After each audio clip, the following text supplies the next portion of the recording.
Bismillahirrahmanirrahim. Assalamu alaikum dear students. Myself Dr. Saida Nureen, and today we are going to study about the power and the relation between power and velocity. Then we are going to solve our example number 4.2. अब power क्या होती है? अभी हमने जितना कुछ भी पढ़ा इस चैप्टर में, हमने सारा कुछ वर्क डन के बारे में पढ़ा कि वर्क किस तरह से होते हैं, आप किस तरह से कांस्टेंट फोर्स के जरिए से वर्क डन करा सकते हैं, वेरिएबल फोर्स के जरिए से वर्क डन करा सकते हैं। फिर हमने work done by the gravitational force के बारे में पढ़ा।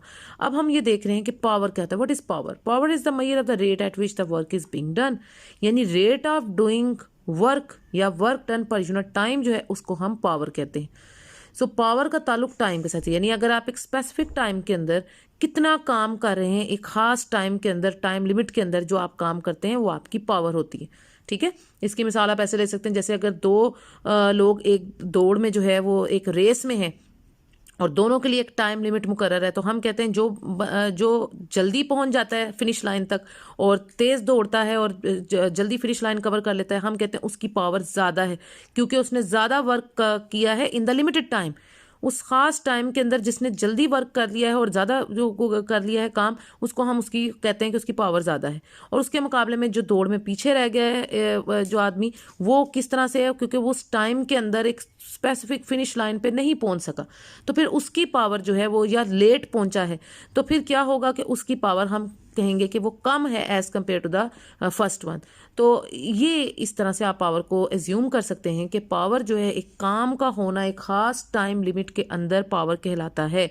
सो in the definition of the work it is not clear whether the same amount of work is done in 1 second और इन 1 आवर। एक ही काम आप 1 सेकंड में भी कर सकते हैं फॉर एग्जांपल, और 1 घंटे में भी कर सकते हैं। The rate at which the work is done is often of the interest in practical applications. और लेकिन इस टाइम की हमने जब डेफिनेशन ऑफ वर्क पढ़ी है तो वहां हमने टाइम की बात नहीं की, हमने वहां पे कहा है कि the product of force and displacement is the work, या फिर whenever you apply the force on a certain object or a certain body, then the displacement it covers due to applying some force is the work done. So वहाँ हमने time की बात नहीं की कि क्या वो 1 सेकंड में काम करेगा या 1 घंटे में काम करेगा। लेकिन अब बहुत प्रैक्टिकल एप्लीकेशन में हमें वर्क डन एक खास टाइम के अंदर करना होता है, वहाँ पे पावर की बहुत अहमियत होती है। So power is the measure of the rate at which the work is being done if work delta W is done in a time interval delta D, यानी अगर आपका एक work done delta W small work done हुआ है किसी small time delta T के अंदर, then the average power P और इसके सबस्क्रिप्ट में ए वी आप एवरेज के लिए लिख रहे हैं, is during the interval delta T is defined at the rate of doing work in that specific time. जो काम हो रहा है वो उसकी एवरेज पावर है। So if the work is expressed as a function of time, the instantaneous power at any instant is defined. जी आपने उसकी एवरेज पावर लिखी, no you can write it it's instantaneous power also. जब आप instantaneous power लिखते हैं तो आप एक लिमिट अप्लाई करते हैं, और वो लिमिट ये होती है कि टाइम बहुत स्मॉल है, इतना स्मॉल टाइम है कि वो जीरो को अप्रोच कर है। So for the instantaneous power we have P is equal to limit delta T approaches to zero delta W over delta T। So these are the 2 types of the power. By the definition हमने 2 तरह की power लिखी है, एक उसकी average power which is the total work done in the total time, and the instantaneous power जो हम कह रहे हैं कि work done with respect to the time is such that the time delta T, यानी वो टाइम डेल्टा टी इतना small है कि वो जीरो को अप्रोच करे in a very small time. वो काम जो बहुत स्मॉल टाइम में हो रहा है वो आपकी इंस्टेंटेनियस यानी इंस्टेंटेनियस पावर कहलाती है, यानी वो पावर जो एक खास इंस्टेंट पे, एक खास लम्हे में आप उसकी कैलकुलेट करते हैं। So where delta W is the work done in the short interval of time delta T following the instant T. ठीक है, तो ये आप कंप्लीट डेफिनेशन है पावर की। आपने लास्ट प्रीवियस लेक्चर्स में भी कहा है कि आपको बता दूं कि साथ साथ कौन सी डेफिनेशंस हैं या कौन से लॉन्ग क्वेश्चन, ये आपकी डेफिनेशंस हैं। ठीक है, जो आपने प्रीवियसली आपने जितने टॉपिक्स पढ़े हैं, work done by the constant force, work done by the variable force and work done by the gravitational force, वो तमाम आपके लॉन्ग क्वेश्चंस हैं। ठीक है, अब हम ये जो बात हम कर रहे हैं पावर की, और ये जो इसका रिलेशन ये जो यहाँ तक हमने पढ़ा ये इसकी डेफिनेशन है। ठीक है, आप उसको एवरेज पावर की फॉर्म में भी डिफाइन कर सकते हैं और इंस्टेंटेनियस पावर के फॉर्म में भी डिफाइन कर सकते हैं। अब जो आप रिलेशन डिराइव करने लगे हैं पावर एंड वेलोसिटी की, ये भी शॉर्ट आंसर क्वेश्चन के तौर पे आ सकता है कि what is the relation between power and velocity. ठीक है, तो इसको भी हम शॉर्ट आंसर क्वेश्चन में देख सकते हैं कि ये उसके तौर पे आ सकता है। So it is sometimes convenient to express power in terms of a constant force F acting on an object moving at a constant velocity v. For example, when the propeller of a motor boat causes the water to exert a constant force F on the boat. Propeller होता है जो उसको चलाता है उस motor boat को, तो वो वाटर को वो आगे की तरफ जाता है और वो वाटर पे एक्सर्ट करता है कांस्टेंट फोर्स, ताकि वो उसको पीछे की तरफ करेगा और बोट आगे की तरफ मूव करेगी. It moves with a constant velocity v के साथ, ताकि बोट मूव करे कांस्टेंट वेलोसिटी v के साथ. The power delivered by the motor at any time t, तो फिर आप उसकी इंस्टेंटेनियस पावर लिख सकते हैं कि power is the rate of doing work in a very small time such that the time delta t approaches to 0. ये आपने उसकी इंस्टेंटेनियस पावर का फॉर्मूला यहाँ से लिखा है. अब इस इंस्टेंटेनियस पावर के फॉर्मूले में आप वर्क डन, जो आपने प्रीवियस पढ़ा है कि what is work done equal होता है force dot displacement delta D. ठीक है, एफ डॉट डेल्टा डी, ये दोनों वेक्टर क्वांटिटीज हैं. इन दोनों का जब डॉट या स्केलर प्रोडक्ट लेते हैं तो वर्क डन आता है which is a scalar quantity. ये अगर आप इधर अब आप पुट कर दें, सो पावर जो है limit delta T approaches to 0, तो डेल्टा डब्ल्यू की जगह आप डाल सकते हैं F dot delta D, because force is constant. तो डेल्टा का जो फैक्टर है वो उस चीज़ के साथ आता है, उस क्वांटिटी के साथ आता है जिसमें चेंज आ रहा हो. तो फोर्स तो कांस्टेंट है ना, कांस्टेंट के साथ डेल्टा नहीं आएगा. डेल्टा हमेशा किसके साथ आ रहा है अभी इधर, डिस्प्लेसमेंट के साथ, जो चेंज हो रहा है. चेंज होती हुई क्वांटिटी, वेरिएबल क्वांटिटी के साथ डेल्टा की टर्म आती है. So this is delta D. तो F dot delta D divided by delta T. No this delta T D divided by delta T, this is the rate of change of displacement. जब आप rate of change of displacement की बात करते हैं, so what is the rate of change of displacement, this is your velocity. Velocity जो होती है वो rate of change of displacement के इक्वल होती है. So you can write down this limit delta D over delta, limit delta T approaches to 0, delta D over delta T, ये किसके equal होगा, या आपकी इंस्टेंटेनियस वेलोसिटी को शो करता है. ठीक है, सो यहां से आप लिख सकते हैं कि P is equal to F dot V. This is very important relation of the power, because power is equal to the dot product of force and velocity. So from here you can also define and we can also get an other definition of power. हम power की एक और definition हमें मिल सकती है यहाँ से. दो डेफिनेशन, एक तो ये वाली पावर की डेफिनेशन कि power is the rate of doing rate of work done, ठीक है, या रेट ऑफ डूइंग वर्क. तो एक तो ये वाली डेफिनेशन है, दूसरी in the form of work done. दूसरी हम पावर को यहाँ से डिफाइन कर सकते हैं कि power is the scalar product of या dot product of force and velocity. और यहाँ से the SI unit of power जो है वो आप अगर इधर से देखना चाहें यहाँ से भी लिख सकते हैं, work done in a unit time joule per second.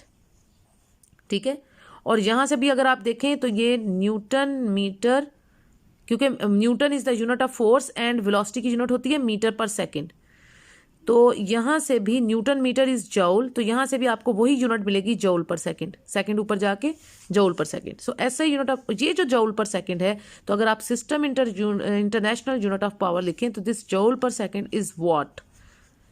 तो system international unit of power जो है वो वॉट के इक्वल होती है, which is defined as the 1 joule of work done in 1 second.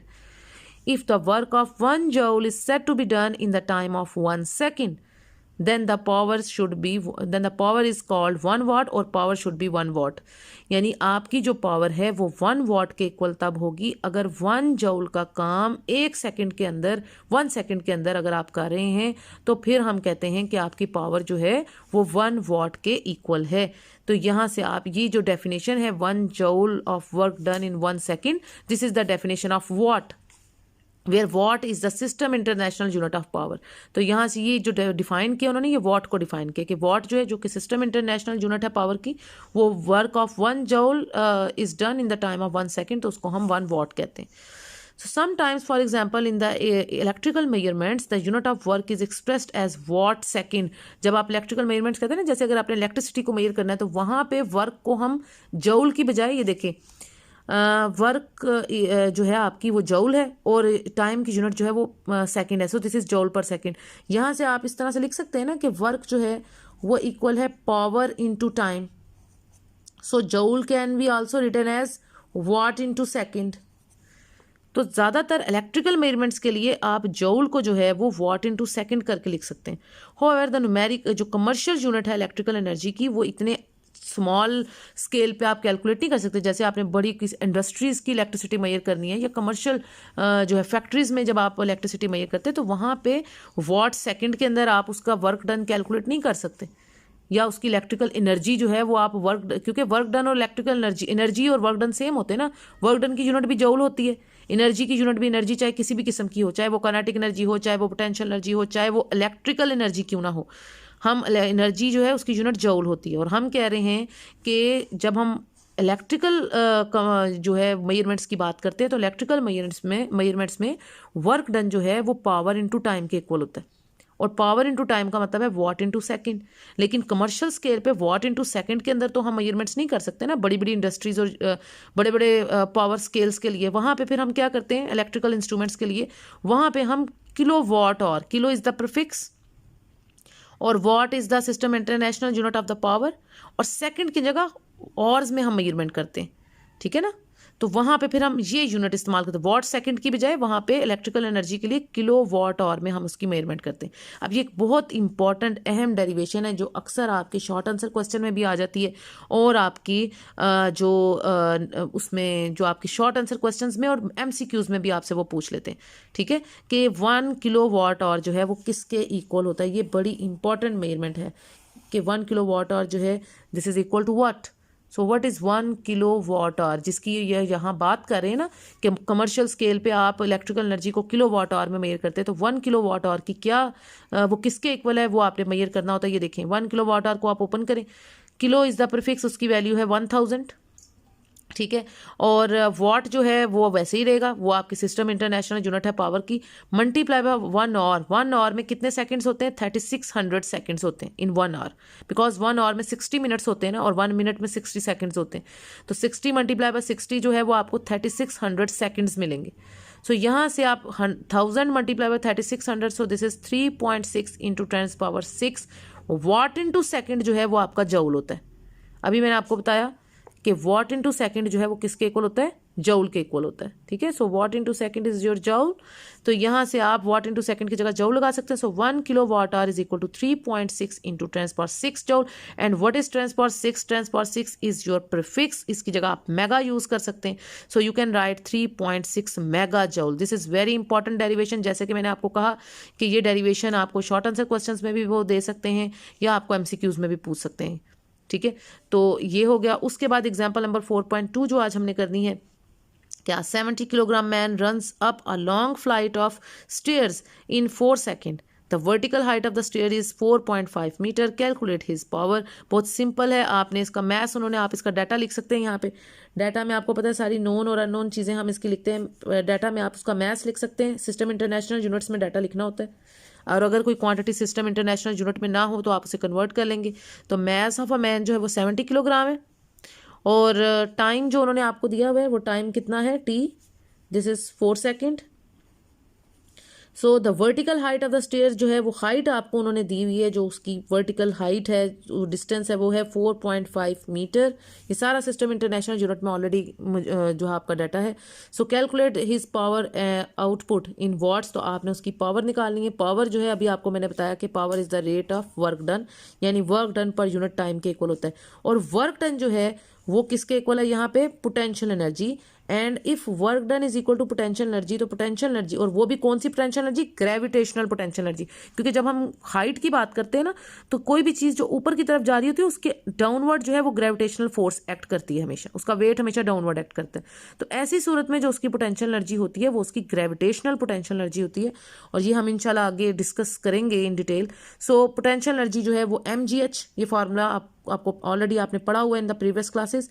सो यहाँ से power which is equal to the work done, work done मैंने आपको कहा आपकी पोटेंशियल एनर्जी है, ग्रेविटेशनल पोटेंशियल एनर्जी उसकी value mgh divided by T, और यहाँ से आप कह सकते हैं कि M mass of the man वो आप 70 किलोग्राम, G की वैल्यू आपको याद होनी चाहिए 9.8 मीटर पर सेकंड स्क्वायर, एंड H जो वर्टिकल हाइट है वो 4.5 मीटर है, टाइम जो है वो 4 सेकंड है। ये सारी वैल्यूज आप इधर पुट करेंगे, और यहाँ से आप पावर जो है इन वॉट्स उसको कैलकुलेट करेंगे, विच इज 7.7 इंटू 10⁻² वॉट, ठीक है।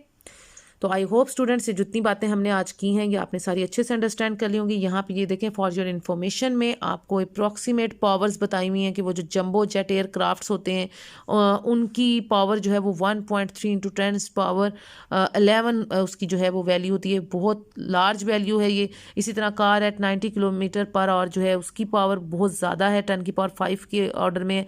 इसी तरह इलेक्ट्रिक हीटर जो है वो भी बहुत ज़्यादा उसकी पावर है, विच इज़ 2 इंटू 10⁻3, ठीक है, ये भी बहुत ज़्यादा किलो की वैल्यूज़ के अंदर वैल्यू है। कलर टीवी जो है वो 120, ये स्मॉल वैल्यूज़ हैं पावर की। इसी तरह फ्लैश लाइट जो है वो 2 सेल से चल जाती है, वो उसकी तकरीबन पावर 1.5 होती है। और इसी तरह वॉट्स में, इसी तरह पॉकेट कैलकुलेटर जो आप यूज़ करते हैं उसकी पावर बहुत स्मॉल होती है, विच इज़ 7.5 टू 10⁻⁴। तो ये डिफरेंट इंस्ट्रूमेंट्स की उन्होंने आपको पावर्स जो हैं वो बताई हैं, इलेक्ट्रिकल पावर्स जो हैं वो बताई हैं। तो आप इससे देख सकते हैं इन वॉट्स आप उसको कैलकुलेट करते हैं। ये जो सपोर्ट जो इन्फॉर्मेशन है ये प्रीवियस लेक्चर से आपका कंजर्वेटिव और नॉन कंजर्वेटिव उन्होंने आपको एग्जांपल्स दी हुई थी प्रीवियस लेक्चर में, जब हमने कंजर्वेटिव और नॉन कंजर्वेटिव फोर्सेज और फील्ड्स के बारे में पढ़ा था। तो ये फॉर योर इन्फॉर्मेशन में आपको उसकी एग्जांपल्स बताई हुई हैं कि ग्रेविटेशनल फोर्स है, इलास्टिक स्प्रिंग फोर्स है, इलेक्ट्रिक फोर्स है, ये सारी कंजर्वेटिव है। और हमने पढ़ा था कि कंजर्वेटिव फोर्स जो है वो क्लोज फील्ड के अंदर जो फोर्स एक्ट करती है वो आपकी कंजर्वेटिव होती है। इसी तरह नॉन कंजर्वेटिव में सबसे पहले फ्रिक्शनल फोर्स है, एयर रेजिस्टेंस है, टेंशन इन अ स्ट्रिंग है, नॉर्मल फोर्स है। इसी तरह propulsion force of a rocket है, जिससे रॉकेट ऊपर की तरफ मूव करता है। Propulsion force of a motor है, उसको मोटर को आगे चलने के लिए जो फोर्स रिक्वायर्ड होती है। तो ये तमाम वो फोर्सेज हैं जो नॉन कंजर्वेटिव में और कंजर्वेटिव में क्या फ़र्क था कि नॉन कंजर्वेटिव फोर्सेज जो हैं वो ओपन फील्ड के अंदर होती हैं, जबकि कंजर्वेटिव क्लोज फील्ड के अंदर होती हैं। फिर दूसरा डिफरेंस ये था कि कंजर्वेटिव फोर्स जो है वो इंडिपेंडेंट होती है पाथ से, यानी पाथ के ऊपर जो है जिस मर्जी रास्ते से आप उसको ले लें, हमने ये कैलकुलेट भी किया था, वो उसके पाथ पर डिपेंड नहीं करती। जबकि नॉन कंजर्वेटिव फोर्स जिस फील्ड में एक्ट कर रही होती है वो पाथ पर डिपेंड करती है। तो ये हमने, और अगर ये आपको शॉर्ट आंसर क्वेश्चन में आ जाए फॉर एग्जांपल कि what is the difference between conservative and non conservative forces या फील्ड्स, तो आप इनको कैसे, आप बीच में जब भी डिफरेंस पूछा जाता है तो आप सेंटर में लाइन लगा के एक तरफ कंजर्वेटिव फील्ड या कंजर्वेटिव फोर्स और दूसरी तरफ नॉन कंजर्वेटिव फील्ड या नॉन कंजर्वेटिव फोर्स लिखेंगे। और पहले आप उसकी दोनों को बताएंगे कि कंजर्वेटिव फोर्स इज दैट या conservative field is that which acts in a close field, और नॉन कंजर्वेटिव फील्ड जो है वो the field which is in the open field, या फिर the force which acts in an open field, उसको आप non conservative force कहेंगे। इसी तरह से सेकंड इनका डिफरेंस ये है कि कंजर्वेटिव फोर्स जो है it depends upon the it is independent of the path followed, यानी जो कंजर्वेटिव फोर्स होती है या कंजर्वेटिव फील्ड होती है वो इंडिपेंडेंट होती है पाथ से, जबकि नॉन कंजर्वेटिव फोर्स या फील्ड जो है it depends on the path followed. ये दूसरा फर्क आ जाएगा। तीसरा डिफरेंस आप दोनों की एग्जांपल्स ले सकते हैं। ये इसकी एग्जांपल्स हैं कंजर्वेटिव की 3 एग्जांपल्स, और इसी तरह नॉन कंजर्वेटिव फोर्सेस और फील्ड्स की आप ये एग्जांपल दे सकते हैं। तो इस तरह से आप उस शॉर्ट आंसर क्वेश्चन में 2 उसके डिफरेंसेस आ जाएंगे और एक एग्जांपल, ये इस तरह से आपने 3 एग्जांपल्स कम से कम इन दोनों की लिखनी है। तो ये थर्ड पॉइंट दोनों का बन जाएगा। तो इस तरह से आप इसको डिफरेंशिएट, मैंने इसलिए आज आपको ये भी बता दिया ताकि ये भी एक शॉर्ट आंसर क्वेश्चन में आपसे पूछ सकते हैं वो, ठीक है। तो पावर भी आपके शॉर्ट आंसर क्वेश्चन में आता है, power, average power, instantaneous power, relation of power with velocity, ठीक है। इसकी डेरिवेशन भी वो आपको शॉर्ट आंसर क्वेश्चन में पूछ सकते हैं। अब 2 डेफिनेशंस आपने पावर की पढ़ी हैं, वो दोनों आप इस तरह से कर सकते हैं। और ये इंपॉर्टेंट डेरिवेशन जो आपने की है ये सारी शॉर्ट आंसर क्वेश्चन के हवाले से आज हमने इसको स्टडी किया है। और ये मैंने आपको इसकी इंपॉर्टेंट जो आपकी पावर की वैल्यूज़ हैं वो भी बता दी हैं कि डिफरेंट इलेक्ट्रिकल पावर्स हमने देखी, वॉट्स में किस तरह से आप इसको निकाल सकते हैं। तो आपने इसकी किस तरह से वैल्यूज़ जो हैं वो किसकी कितनी ज़्यादा वैल्यूज़ होती हैं, कौन सी इलेक्ट्रिकल पावर कितनी ज़्यादा पावर कंज्यूम करता है, कौन से इंस्ट्रूमेंट्स जो हैं वो कम पावर कंज्यूम करते हैं। तो ये सारी हमने चीज़ें आज पढ़ी हैं। इंशाल्लाह नेक्स्ट लेक्चर में हम आगे एनर्जी के बारे में इन डिटेल पढ़ेंगे कि कितनी टाइप्स की एनर्जीज़ होती हैं और वो कैसे कैसे कहाँ कहाँ एक्ट करती हैं। तो अंटिल द नेक्स्ट लेक्चर अपना बहुत सा ख्याल रखें, दुआ में याद रखें। अगर आपको कोई मसला हो, कोई परेशानी हो, यू कैन कमेंट में in the comment section also. That's all for today, students. You can subscribe and share my channel and press the bell icon for future notifications. If you really like my lecture, then press the like icon also. Until the next lecture, take care. Allah Hafiz.